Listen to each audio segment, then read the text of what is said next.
मैं आज आपको अपने बारे में एक सच्ची कहानी बताऊंगी कि किस तरह मेरे पति मुझे धोखा दे रहे थे और किसी और औरत के साथ वक्त बिता रहे थे और सारा दिन उसी के यहाँ रहते थे। मैं अपने गांव की सबसे सुंदर औरत थी और सारे गांव के जवान लड़के मुझे देखकर आह भरते थे।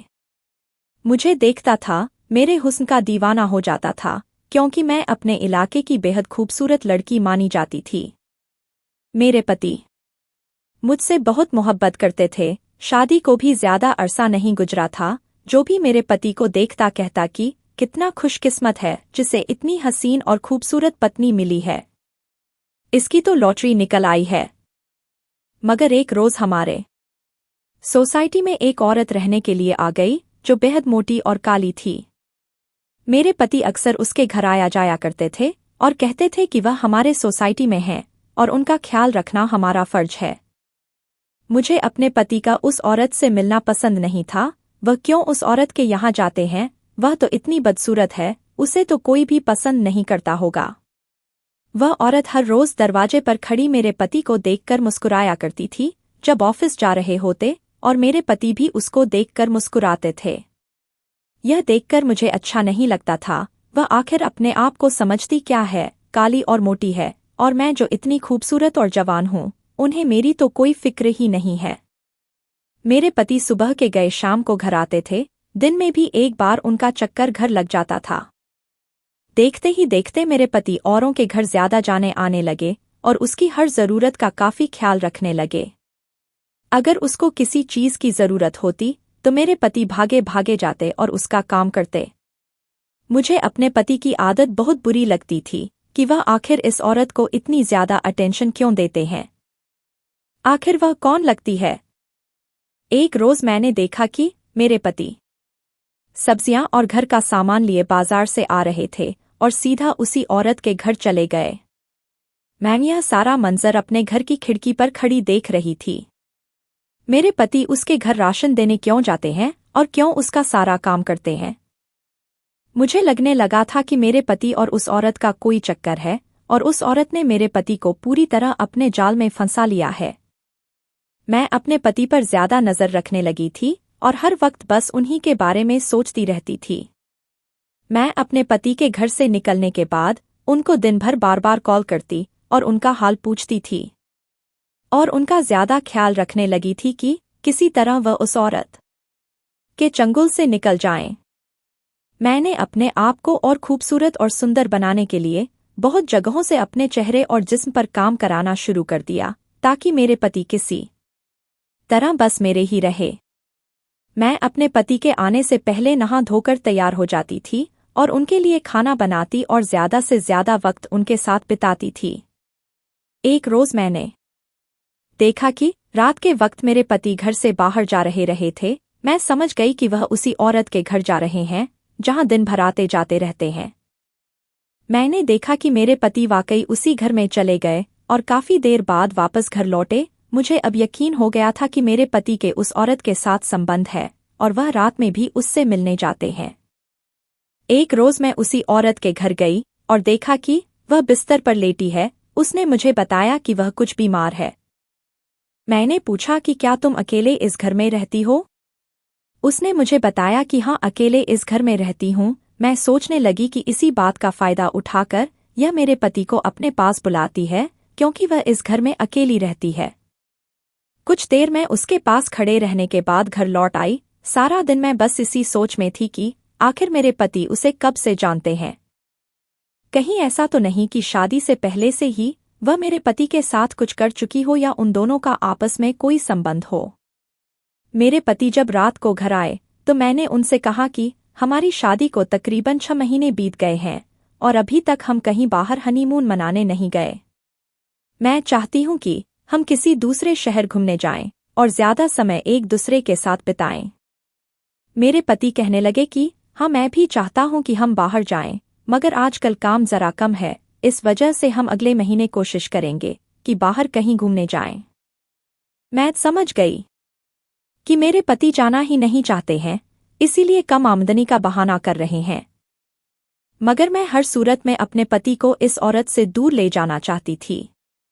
मैंने उनसे कहा कि काफी अरसे से हम बाहर खाना खाने भी नहीं गए हैं, चलो आज हम बाहर खाना खाने चलते हैं। मेरे पति मुझसे कहने लगे कि आज क्या बात है कि तुम बाहर जाने के लिए इतनी बेताब हो। मैंने कहा कि मैं आपसे मोहब्बत करती हूँ और चाहती हूँ कि आपके साथ वक्त बिताऊं। मेरे पति मान गए और हम आज शाम बाहर खाने पर जाने वाले थे। मेरे पति नहा धोकर तैयार हो रहे थे और मैं भी बस तैयार ही होने वाली थी कि इतने में हमारे दरवाजे पर दस्तक होती है और करीबी सोसाइटी में से बच्चा आता है और कहता है कि मेरे पति को सामने वाली औरत बुला रही है, उसकी तबीयत कुछ खराब है। मेरे पति सब कुछ छोड़ छाड़ कर उसके पीछे चले जाते हैं। यह सब देखकर मुझे बहुत गुस्सा आता है कि आज वह औरत इतनी अजीज कैसे हो गई है। मैं इनकी पत्नी हूँ, उन्हें मुझसे ज्यादा उसकी फिक्र है। मेरे पति ने आज तक कभी भी किसी को अपनी गाड़ी इस्तेमाल करने नहीं दी, वह सिर्फ उस गाड़ी का इस्तेमाल अपने और मेरे लिए करते थे या फिर उस पर ऑफिस जाया करते थे। कुछ देर में मेरे पति उस औरत को सहारा देते हुए घर से बाहर आए और उसे गाड़ी में बैठाकर बाहर ले गए। मैं इस गुस्से में थी कि खुद पर काबू नहीं कर पा रही थी। आज मेरे पति को मेरे साथ बाहर जाना था और वह मेरे बजाय उस औरत को, जो उनकी कुछ लगती ही नहीं है, अपने साथ लेकर बाहर चले गए हैं। मेरे पति को बाहर गए हुए कुछ घंटे गुजर चुके थे। मैं दरवाजे की ओर बार बार जाती और अपने पति का इंतजार कर रही थी कि आखिरकार वह अब तक क्यों नहीं आए और कहाँ चले गए हैं। कुछ देर बाद गाड़ी की हॉर्न की आवाज आई। मैंने करीब ही खिड़की से बाहर झांका तो देखा मेरे पति उस औरत को सहारा दिए उसके घर की ओर जा रहे थे। उस औरत के हाथ मेरे पति के कंधों पर थे और मेरे पति ने उसे कमर से पकड़ा हुआ था। यह देखकर मेरी आंखें फटी की फटी रह गई। मैं उसी वक्त अपने कमरे में चली गई। कुछ देर बाद मेरे पति घर आए और कहने लगे कि हमारे सोसाइटी में जो औरत रहती है उसकी तबीयत बहुत खराब थी। मैं उसे लेकर अस्पताल गया था। डॉक्टर ने उसे बहुत कमजोरी बताई है और वह कुछ परेशान भी है। मैंने अपने पति से कहा कि इतनी मोटी ताजी औरत होने के बावजूद भी उसे अभी कमजोरी है और उसे कौन सी ऐसी परेशानी है जिसे आप दूर करने गए थे या जिस परेशानी को उसने दूर करने के लिए आपको घर बुलाया था और आप उसके साथ इतनी देर समय बिताकर आए हैं। मेरे पति कहने लगे कि तुम गलत समझ रही हो, मैं सिर्फ उसके साथ अस्पताल ही गया था। अच्छा छोड़ो यह सब बातें, आओ हम बाहर खाना खाने चलते हैं। मैंने अपने पति से कहा कि मैं बाहर नहीं जाना चाहती, बस सोना चाहती हूँ। मेरे पति बहुत इस्रार करते रहे और बाहर जाने के लिए कहते रहे, मगर मैं अपने बिस्तर पर जाकर लेट गई और कहा कि मैं नहीं जाना चाहती, बस एक बार कह दिया ना। मेरे पति भी मेरे पास आकर लेट गए और कुछ देर बाद रसोई में गए और दोपहर का बना खाना गर्म करके ले आए और कहने लगे आओ खाना खा लो। मैंने अपने पति से कहा कि आप यह खाना उसी औरत के साथ जाकर खा लें। मेरे पति ने कहा तुम नाराज हो रही हो, मैं तुमसे वादा करता हूँ कि कल तुम्हें अपने साथ बाहर खाना खाने ले जाऊंगा। मैंने अपने पति से कहा कि बात खाने की नहीं है, बात वक्त की है जो आप मुझे नहीं देते हैं और उस मोहब्बत की है जिससे मैं कोसों दूर हूँ। हमारी शादी का भी कितना अरसा हुआ है, क्या आप मुझे दरगुजर करने लगे हैं? यह कहने के बाद मैं खामोश हो गई। मेरे पति ने मेरा हाथ थामा और मुझे मोहब्बत से कहने लगे, और अगर खाना मैं अपने हाथ से खिलाऊंगा तो तुम क्या तब भी नहीं खाओगी? यह कहकर उन्होंने खाने का निवाला मेरे आगे किया तो मैंने खा लिया। खाना खाने के बाद हम दोनों घंटों बातें करते रहे। मेरे पति ने मुझे बताया कि 1-2 दिन बाद वह शहर से बाहर कारोबार के सिलसिले में जाने वाले हैं। मैं यह सुनकर कुछ उदास हो गई कि मैं अपने पति के बिना कैसे रहूंगी। फिर मैंने सोचा कि चलो इसी बहाने मेरे पति उस औरत से दूर रहेंगे। जहां मुझे अपने पति का दूर जाना बुरा लग रहा था, वहीं यह सोचकर कि वह उस औरत से दूर रहेंगे मैं खुश थी। अगले रोज मेरे पति ऑफिस के लिए जा रहे थे कि मैंने देखा कि वह औरत दरवाजे पर खड़ी है और मेरे पति से कहने लगी कि शाम को आते वक्त मेरा एक काम कराना जो मैंने आपसे कहा था। मैं यह सुनकर हैरान हो गई और सोचने लगी कि आखिर उसने मेरे पति से क्या कहा था और आज शाम को मेरे पति इसके लिए क्या काम करने वाले हैं। दिन भर मैं यही बात सोचती रही कि आखिर आज शाम को मेरे पति से इसे क्या काम है। वह औरत हर रोज शाम को गली के कोने से दूध लेने जाया करती थी। मैंने कई बार उसे वहां से दूध लेते देखा था। मैं इंतजार कर रही थी कि वह अपने घर से बाहर निकले और मैं उसी घर में जाकर छुप जाऊं। शाम के 6 बज चुके थे। वह घर से बाहर दूध की एक बाल्टी लिए बाहर निकली। इस दौरान मैं भी मौका देखकर उसके घर में दाखिल हो गई और जाकर छुप गई। मैंने देखा कि एक नौजवान भी उसके घर में दाखिल हुआ है। मैंने सोचा कि यह बहुत ही बदचलन औरत है। तरह तरह के लोगों का इसके घर आना जाना है, अब ना जाने यह कौन है। वह नौजवान अलमारी में कुछ तलाश करने लगा। मैंने देखा कि नौजवान ने अलमारी से कुछ पोटली जैसी चीजें और रुपए निकाले। मैंने सोचा कि वह कोई चोर होगा, चोरी करने आया होगा या फिर कोई उसका यार होगा जो अपना सबूत डालने आया होगा। मैं डर से छुपी रही कि कहीं वह मुझे ही ना मार दे या फिर मेरी इज्जत ना लूट ले। कुछ देर बाद वह चला गया। मैंने देखा सारा सामान वैसा का वैसा था, बस वह पोटलियां और कुछ सामान लेकर चला गया था। मैं काफी देर उसके घर में छुपी इंतजार करती रही। कुछ देर बाद जैसे ही वह घर में दाखिल हुई, मैंने देखा कि वह फोन पर बातें कर रही है और उसने किसी को कहा कि मैं घर पहुंच चुकी हूँ, आप भी आ जाएं। घर में जो कुछ भी हुआ था वही सबसे नकाब बना बाकी था। मुझे लगा कि शायद वह उसी आदमी को बुला रही है जो कुछ देर पहले यहाँ मौजूद था। मैं देखने के लिए बैठी थी कि वह किस किस मर्द के साथ मिलती जुलती है और आखिर कौन कौन है जिसके साथ इसका संबंध है।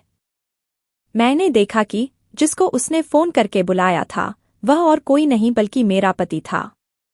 मेरे पति कमरे में दाखिल हुए और उन्होंने घर का दरवाज़ा बंद कर लिया और लिफाफे में बंद कोई चीज़ उस औरत के हाथ में पकड़ाई और कहा, लो इसका इस्तेमाल किया करो, इससे तुम्हारा कोई नुकसान नहीं होगा। मैं यह सब सुनकर हैरान हो गई। क्या सच में उसमें ऐसा क्या था जो मेरे पति ने इसे लाकर दिया है?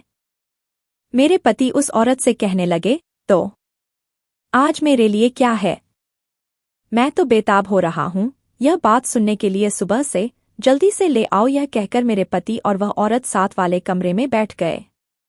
कमरे से बातें करने की आवाज आ रही थी। मैं लगातार दीवार से कान लगाए हुए थी कि आखिर अंदर क्या हो रहा है। इतनी देर में मेरे पति कहने लगे, अच्छा तो मैं घर चलता हूँ, मेरी पत्नी मेरा इंतजार कर रही होगी और अगर मैं लेट पहुंचा तो वह गुस्से में आ जाएगी। यह बात सुनकर मैं जल्दी से पिछले दरवाजे से निकलकर घर की तरफ चल पड़ी और मन ही मन में यह सोचने लगी कि मेरे पति कितने मतलबी हैं। वह औरत के सामने भी यह कह रहे थे कि उनकी पत्नी उनसे नाराज रहती है और शायद उनके ऊपर बहुत जुल्म करती है और वह खुद दूसरी औरतों के साथ संबंध बना रहे हैं तो उनकी जरूरत का ख्याल रखते हैं और ना जाने अब क्या लाकर दिया है जिससे कोई नुकसान भी नहीं होगा। आखिर वह क्या था? यह सवाल बार बार मेरे दिमाग में गूंज रहा था। मेरे पति घर में दाखिल हुए और मुझे आवाज लगाने लगे और कहने लगे कि तुम कहाँ हो? साथ वाले कमरे से। मैं जी यहाँ हूँ कहती बाहर आई। मेरे पति मुझे गले लगाने लगे और मोहब्बत का इजहार करने लगे। मैंने सोचा जाहिर सी बात है, जब इन्होंने अपनी चोरी छुपानी है तो यह ऐसे ही करेंगे। मैंने अपने पति को खुद से दूर करते हुए कहा कि खान तैयार है, आओ खाना खा लो। मेरे पति मुझसे कहने लगे, नहीं मैं खाना खाकर आया हूँ, तुम खा लो। मुझे यह सुनकर बहुत गुस्सा आया। मैंने अपने पति से कहा कि अगर बाहर ही खाकर आना होता है तो मुझे बता दिया करो, मैं आपके बिना ही खाना खा लिया करूंगी। मेरे पति कहने लगे कि मैंने तुम्हें क्या कभी रोका है, तुम खा लिया करो, मैं काम से कभी जल्दी और कभी देर से फ्री होता हूँ, तो जिस टाइम मुझे भूख लगती है खा लेता हूँ, तो तुम भी मेरा इंतजार मत किया करो। मैंने कहा मुझे भी भूख नहीं है। यह कहकर मैं अपने बिस्तर पर लेट गई। मेरे पति मुझसे कहने लगे, तुम्हें हर बात पर गुस्सा क्यों आता है और तुम हर वक्त ऐसे ही बातें क्यों करती हो? मुझे तो तुम्हारी समझ ही नहीं आती। मैंने कहा चलो ठीक है, जिसकी समझ आती है आप उसी को समझ लिया करें।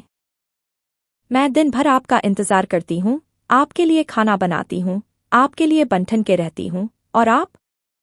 यह कहकर मैं खामोश हो गई।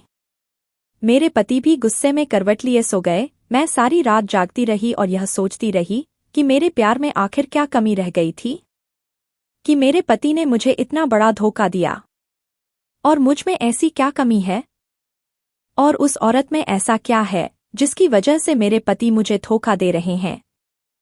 ना तो वह खूबसूरत है, ना ही पढ़ी लिखी है, और ना ही मेरे जैसा हसीन और खूबसूरत बदन रखती है। मैं जानती हूँ वह औरत मेरे पति को क्यों अपने जाल में फंसा रही है, क्योंकि मेरे पति एक अमीर इंसान है। वह इनके पैसों पर ऐश कर रही है, मगर मैं भी ऐसा नहीं होने दूंगी। एक ना एक दिन इन दोनों को रंगे हाथों पकड़ लूंगी। आखिर मैं भी कब तक बर्दाश्त करूं? मेरे पति मेरे होते हुए भी किसी और औरत के साथ गुलछर्रे उड़ाते फिरते हैं, और पता नहीं कब से यह सब कुछ चल रहा है, और मुझे पता भी नहीं है। सुबह सवेरे मेरे पति ने मुझे जगाया और कॉफी का एक कप मेरे आगे करते हुए कहा, मेरी जान जागो। आप रात को बहुत गुस्से में सोई थी और कुछ खाया पिया भी नहीं था। मैं सारी रात आपकी वजह से परेशान रहा हूँ। मैं अभी सुबह उठकर कुछ इत्मीनान में थी। मैंने मुस्कुराते हुए और रात की तमाम बातें भूलते हुए अपने पति के हाथों से कॉफी का कप लिया और पीने लगी और कहा, आज तो आप बहुत जल्दी जाग गए हैं। उन्होंने कहा, तुम्हें बताया था कि मुझे आज शहर से बाहर ऑफिस के किसी काम से जाना है, तो तुम भी अब जल्दी उठ जाओ और मेरी कुछ पैकिंग कर दो ताकि मैं सफर पर रवाना हो सकूं। मैंने भी जल्दी जल्दी नाश्ता तैयार किया और अपने पति के लिए जरूरी सामान पैक करने लगी। सामान पैक करने के बाद मैं अपने पति के पास आकर बैठ गई। मैंने अपने पति से पूछा कि आप मुझसे कितनी मोहब्बत करते हैं। उन्होंने कहा, मैं तुमसे इतनी मोहब्बत करता हूं जो दुनिया में कोई भी पति अपनी पत्नी से नहीं करता। मैं चाहता हूं जल्दी जल्दी हम दोनों 2 से 3 हो जाएं और हमारे घर में हर तरफ खुशियां ही खुशियां हो। मैं भी ऑफिस के काम में बहुत बिजी रहता हूं और तुम्हें वक्त नहीं दे पाता, मगर उम्मीद है कि अब सारी परेशानियां खत्म हो जाएंगी। बहुत जल्द मुझे एक अच्छा प्रोजेक्ट मिलने वाला है जिसमें बहुत ज्यादा मुनाफा होगा, और बस फिर काम कम होगा, वक्त ज्यादा, और उस वक्त को मैं अपनी पत्नी के साथ बिताऊंगा। मैं अपने पति की बातों को बहुत गौर से सुनती रही और मुस्कुराती रही। मुझे उनसे बातें करना और उनकी बातों को सुनना बहुत पसंद था। देखते ही देखते कुछ देर में मेरे पति भी तैयार हो गए और सफर पर जाने के लिए निकल रहे थे। मैं अपने पति के साथ गाड़ी तक गई और उन्हें अलविदा कहने के बाद घर वापस आ गई और दिल ही दिल में अपने पति के लिए दुआ कर रही थी कि उन्हें इस काम में कामयाबी हो और ऊपर वाला उनकी मदद करें। सारा दिन बीत चुका था और शाम होने को थी। मैं अपने पति को बहुत याद कर रही थी। कुछ देर बाद मैंने अपने दरवाजे पर दस्तक सुनी। मैं सोचने लगी, इस वक्त कौन होगा। मैं दरवाजे पर गई और दरवाजा खोला तो देखा वह औरत दरवाजे पर खड़ी है और मुझसे कहने लगी कि तुम्हारे पति कहाँ हैं? मुझे यह बात सुनकर बहुत गुस्सा आया और मैंने उससे कहा कि मेरे पति जहां भी हो, तुम्हें इससे क्या मतलब है, और तुम उनके बारे में क्यों पूछ रही हो? वह मेरी तरफ देखने लगी और कहने लगी कि मैंने आपके पति से कुछ दवाएं बाजार से मंगवाई थी जो उन्होंने कहा था कि वह शाम को ले आएंगे। मैंने उसे कहा कि मेरे पति तुम्हारे नौकर नहीं है, तुम अपने काम क्या सोचकर उनसे करवाती हो। जाओ और किसी और को फंसाओ और उससे ही अपने काम करवाया करो। यह सुनकर वह रोने लगी और आंसू पोंछते हुए अपने घर की तरफ चली गई। मैंने भी दरवाज़ा बंद कर दिया और अपने घर के कामों में लग गई। हालांकि मेरे पति भी अब यहाँ मौजूद नहीं थे। इसके बावजूद भी मैं बस यही सोच रही थी कि यह औरत कितनी मक्कार और चालाक है, जो और मर्दों के साथ संबंध बनाती फिरती है। मुझे इस औरत से नफरत हो रही थी। अगले रोज मेरे पति सुबह को ही घर आ गए। मैं अपने पति को देखकर हैरान हो गई। मैंने उनसे पूछा कि आप तो शाम को आने वाले थे, तो आप सुबह सुबह ही घर कैसे आ गए? उन्होंने मुझे देखते हुए कहा कि बस काम खत्म हो गया था तो मैं घर आ गया हूँ। यह कहकर घर से वापस बाहर निकल गए और उस औरत की तरफ चले गए। मैंने यह नज़ारा देखकर उनके पीछे चल दिया और जैसे ही वह औरत के घर में दाखिल हुए, मैंने उनकी बाजू पकड़ी और कहा कि आप कहाँ जा रहे हैं? और अभी आपको घर आए वक्त ही कितना हुआ है जो आप बगैर सांस लिए और यह देखें कि आपकी पत्नी कैसी है और कैसी नहीं है। इस औरत के घर आ गए हैं। मुझे तो यह समझ नहीं आती, इस औरत और आपका रिश्ता क्या है और क्यों आप इसके इतना आगे पीछे फिरते हैं। मेरे पति ने मुझे कहा कि मेरा और इसका इंसानियत का रिश्ता है और यह औरत बीमार है। मुझे पता चला तो मैं काम खत्म होते ही वापस लौट आया। मुझे यह सुनकर अपने पति से नफरत होने लगी। मैंने अपने पति से कहा, हाँ सही है, यह औरत आपसे हर वक्त संपर्क में है, इसीलिए तो इसने आपको यह खबर भी पहुंचा दी कि यह बीमार है और आप वहां से दौड़े चले आए। और यही अगर मैं होती और मेरे साथ कुछ हो जाता तो आपका यही कहना था कि आप वहां काम के लिए गए हैं और नहीं आ सकते। मेरे पति मुझे बाजू से पकड़कर घर ले आए और कहने लगे, तुम अपनी बकवास बंद रखो, पता नहीं क्या क्या बोलती रहती हो। मैंने कहा, हाँ, मैं पागल हो गई हूँ। कुछ देर बाद मेरे पति के भाई और भाभी घर आए और मुझे उदास देखकर पूछने लगे कि क्या कोई परेशानी है या तुम बीमार हो? यह कैसा हुलिया बना रखा है? इससे पहले कि मैं कुछ बोलती मेरे पति कहने लगे कि हाँ, यह आजकल कुछ भी बात पर परेशान हो जाती है, बिना वजह झगड़ा करने लगती है और बेड पर रोने लगती है। मैंने कहा, हाँ, तुमने मुझे नर्वस ब्रेकडाउन का मरीज बना दिया है। मैं पागल हो गई हूँ। जाहिर सी बात है, जिसकी पत्नी इतनी खूबसूरत और हसीन हो, उसके होते हुए भी वह बाहर औरतों के साथ संबंध बनाता हो और उनके लिए इतना फिक्रमंद रहता हो, उसकी पत्नी नर्वस ब्रेकडाउन की मरीज ही हो जाती है।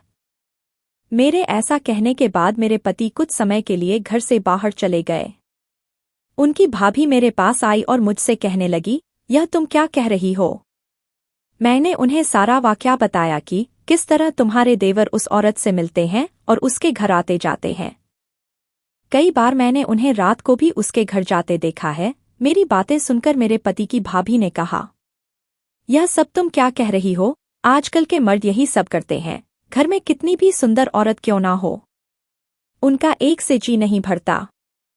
लेकिन यह सब तुम्हारे साथ होगा यह मैंने कभी नहीं सोचा था, खासकर तब जब तुम इतनी सुंदर हो। मेरे पति के भाई ने मुझसे कहा, तुम परेशान मत हो, तुम्हारे साथ जो बुरा हुआ है उसका बदला ऊपर वाला तुम्हारे पति से खुद लेगा। यह कहकर कुछ देर बाद वे दोनों घर से चले गए। मैं काफी देर तक बैठी रही और बस यही सोचती रही कि भाई और भाभी भी ठीक कह रहे हैं, मेरे पति ने मेरे साथ बहुत बुरा किया है और विश्वासघात किया है। मैं उनसे कितनी मोहब्बत करती हूँ और उन्होंने मुझे मेरी मोहब्बत का यह सिला दिया है। वह मुझसे मोहब्बत नहीं करते, बस मोहब्बत का ढोंग करते हैं। असल में उन्हें मोहब्बत करनी आती ही नहीं।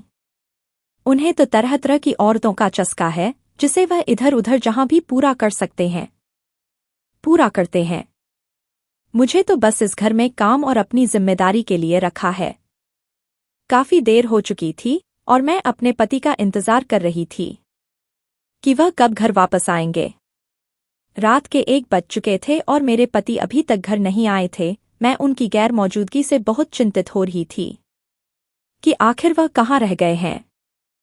कहीं उन्होंने गुस्से में कुछ कर तो नहीं लिया या कहीं नाराज होकर कहीं चले तो नहीं गए। सारी रात गुजर गई, मेरे पति घर नहीं आए। अगले रोज मैंने मोहल्ले में सबसे पूछा कि किसी ने मेरे पति को देखा है। सबका जवाब ना था। मुझे ख्याल आया कि कहीं मेरे पति उस औरत के घर तो नहीं है। मैं उस औरत के यहाँ चली गई। मैंने जोरदार तरीके से दरवाज़ा खटखटाया, लेकिन देखा कि वह औरत भी घर पर नहीं है और घर खाली है। घर में हर तरफ सामान बिखरा हुआ था। मैं यह देखकर डर गई कि कहीं वह औरत मेरे पति को लेकर भाग तो नहीं गई है। मैं चिल्ला चिल्लाकर पूरा मोहल्ला खंगाल रही थी और कह रही थी कि यहाँ जो औरत रहती थी उसके मेरे पति के साथ संबंध थे और कल रात से मेरे पति घर नहीं आए हैं और यह औरत भी घर पर नहीं है। मुझे यकीन है कि वह मेरे पति के साथ भाग गई है। मेरी बातें सुनकर पूरे मोहल्ले वाले कहने लगे कि तुम्हारे पति तो बहुत अच्छे और शरीफ लगते थे और कितने घटिया निकले हैं। आपके जैसी खूबसूरत पत्नी के होते हुए भी वह उस बदसूरत औरत के साथ भाग गए हैं। मोहल्ले के बहुत से लोगों ने मेरी बातें सुनकर मेरी हाँ में हाँ मिलाई और कहा कि हाँ, उन्होंने भी मेरे पति को अक्सर उस औरत के यहाँ आते जाते देखा है और वह औरत बड़ी मक्कार है। फिर मैंने मोहल्ले के बुजुर्गों से कहा कि आप ही मेरे बढ़े हैं और अब आप ही मेरे लिए फैसला करेंगे कि आखिर अब क्या करना चाहिए। मोहल्ले के कुछ बुजुर्गों ने कहा कि दोनों की सजा यही है कि दोनों को इस इलाके से बाहर निकाल दिया जाए। मैंने कहा कि मेरे पति इस औरत के आने से पहले ऐसे नहीं थे, मगर उसके आने के बाद उसने मेरे पति को अपने जाल में फंसा लिया है। मैं चाहती हूं कि उस औरत को मेरे पति से दूर कर दिया जाए, इतनी दूर कि वह कभी भी मेरे पति के नजदीक ना आ सके। कुछ देर बाद मेरे पति घर आए। उनका हुलिया बहुत खराब था। मैं उनको देख रही थी और यह देखने लगी कि आखिर वह औरत कहाँ है जो उनके साथ भाग गई थी। मेरे पति मोहल्ले के तमाम लोगों को जमा देखकर हैरान से कहने लगे, क्या हुआ है? आप सब यहाँ क्यों जमा है? मोहल्ले वाले खामोश थे। फिर एक बूढ़े आदमी ने मेरे पति से कहा, बेटा, हम तो तुम्हें बहुत शरीफ इंसान समझते थे, मगर आज तुम्हारी हकीकत देखकर हमारा तो इंसानियत से भरोसा ही उठ गया है। तुम क्यों और किस तरह अपनी पत्नी को धोखा दे सकते हो, जो इतनी खूबसूरत और हसीन है और तुमसे इतनी मोहब्बत करती है? यह सुनकर मेरे पति मेरी तरफ देखने लगे और कहने लगे, मैंने आखिर क्या किया है? मैंने उनसे कहा, सारी रात बाहर उस औरत के साथ बिताने के बाद आप अब मुझसे पूछ रहे हैं कि हुआ क्या है? आप बताएं, सारी रात क्या कुछ होता रहा है? मेरे पति ने कहा, कौन औरत? तुम किसकी बात कर रही हो? मैंने कहा, वही औरत जिसके आगे पीछे आप फिरते थे, जिसके बगैर आप रह नहीं सकते थे, जो आपको अपनी बीमारी में बुलाती थी, जिसे आप तोहफा लाकर देते थे। मेरे पति ने कहा, वह मेरे साथ नहीं थी। मैं रात अपनी पत्नी से झगड़े के बाद घर से बाहर चला गया था कि कुछ डाकुओं ने मुझे लूट लिया और मुझे घायल कर दिया। मैं बड़ी मुश्किल से अस्पताल पहुंचा, वहीं से जख्मों पर दवा लगवाकर घर आया हूं। उन्होंने अपनी कमीज हटाते हुए अपने जख्म दिखाए और कहा, यह देखो, मुझे चोट आई है। मैंने कहा, अगर आप सच कह रहे हैं तो वह औरत कहाँ है? मेरे पति उसके घर की तरफ जाने लगे और कहने लगे, वह कहाँ जा सकती है? मेरे पति और कुछ और आदमी उसके घर में दाखिल हुए। घर के हर कोने को अच्छी तरह देखने के बाद वह औरत घर के कोने में बेहोश मिली। मोहल्ले में हर तरफ हल्ला मच गया कि उस औरत को हुआ क्या है। मोहल्ले के लोगों ने जल्दी से जल्दी उस औरत को अस्पताल पहुंचाने को कहा। जैसे ही वह औरत अस्पताल पहुंची, उसका इलाज शुरू कर दिया गया। मालूम हुआ कि वह औरत बहुत बीमार है। उसके दोनों गुर्दे खराब हो चुके हैं। उसके आगे पीछे कोई नहीं है जो उसका इलाज करवा सके और इस वक्त उसकी हालत नाजुक है। वह कभी भी दम तोड़ सकती है। मेरे पति ने मुझसे कहा, सुना तुमने, डॉक्टर ने कहा है कि वह औरत मौत के मुंह में है। मेरा उससे कोई ताल्लुक नहीं है। कुछ समय पहले जब वह हमारे मोहल्ले में रहने आई थी तो मुझे मालूम हुआ था कि उसके आगे पीछे कोई नहीं है। उसने बताया था कि उसके पति ने उसे तलाक दे दी है। उसका कोई औलाद भी नहीं है। उसका पति बहुत गरीब इंसान था। जब उसे मालूम हुआ कि उसकी पत्नी के दोनों गुर्दे खराब हैं तो उसने उसे बेसहारा छोड़ दिया। तब से वह औरत हमारे मोहल्ले में रह रही है। वह अक्सर बीमार रहती थी और ज्यादा चल फिर नहीं सकती थी। मैं उसके घर उसकी देखभाल के लिए जाता था। वह बहुत अच्छी औरत है। मैंने उसे अपनी बहन बना रखा है। मैं अक्सर रात को उसके घर जाया करता था ताकि वह मेरे साथ बैठकर अपने घर की कमी महसूस ना करे। वह भी मुझे अपना भाई कहती है और वह एक गरीब औरत है, लेकिन अपना खर्च नहीं उठा सकती थी, इसलिए मैं उसकी मदद कर दिया करता था। वह खाना बहुत लजीज बनाती है। मैं अक्सर उसके घर खाना खाता और उसे इनाम के तौर पर कुछ रुपए दे देता ताकि वह अपने जरूरी काम पूरे कर सके। हालांकि वह एक सफेद पोश औरत है। उसने कभी यह जाहिर नहीं किया कि वह एक गरीब औरत है। जब भी उसके घर जाता था, जो भी घर में मौजूद हो, वह मेरे आगे रख देती थी। कई बार उसने अपने हिस्से का खाना भी मुझे खिला दिया और जब मुझे इस बात का इल्म हुआ तो मैं बाजार से उसके लिए कुछ ना कुछ खरीद लाता था और उसे यह कहता था कि उसका बनाया हुआ खाना बहुत लजीज था, जिसके इनाम में मैं उसके लिए यह चीज़ ले आया हूं ताकि वह भी भूखी ना रहे। अब अगर मेरा इंसान होना या एक मजबूर औरत का सहारा बनना जुर्म है तो मैं गुनाहगार हूं। यह सब सुनकर मेरी आंखों में आंसू आ गए कि मेरे पति कितने अच्छे हैं और दूसरों का कितना ख्याल रखते हैं, और मैं उन पर ऐसे ही शक कर बैठी थी। मैंने अपने पति से अपने किए की माफी मांगी और कहा कि आप मेरी सोच से भी ज्यादा अच्छे हैं। कुछ देर बाद उस औरत को भी होश आ गया, उधर से चिल्ला रही थी। हमने डॉक्टर से इजाजत ली कि क्या हम उससे मिल सकते हैं। डॉक्टर ने कहा मिल सकते हैं, मगर कोशिश कीजिएगा कि मरीज को किसी तरह की तकलीफ ना हो। मैं और मेरे पति जैसे ही वहां पहुंचे, वह औरत हमें देखकर भाई भाई चिल्लाने लगी और कहने लगी कि मेरी जिंदगी का कोई भरोसा नहीं है। मैं चाहती हूं कि जितनी जिंदगी भी जिंदा रहूं, आप लोगों के साथ रहूं। मैंने कहा, हाँ क्यों नहीं, तुम हमारे साथ रहो और हमें बहुत खुशी होगी अगर तुम हमारे साथ रहोगी। उसके बाद मैं, मेरे पति और वह औरत, जिसका दिल बहुत अच्छा था और जिसकी शख्सियत का कोई मुकाबला नहीं था, एक साथ एक घर में खुशी खुशी रहने लगे और साथ ही साथ उसका इलाज भी शहर के एक बहुत बड़े अस्पताल से शुरू कर दिया। दोस्तों, वीडियो कैसा लगा कमेंट करके ज़रूर बताएं। वीडियो को लाइक, शेयर और चैनल को सब्सक्राइब ज़रूर करें। धन्यवाद दोस्तों।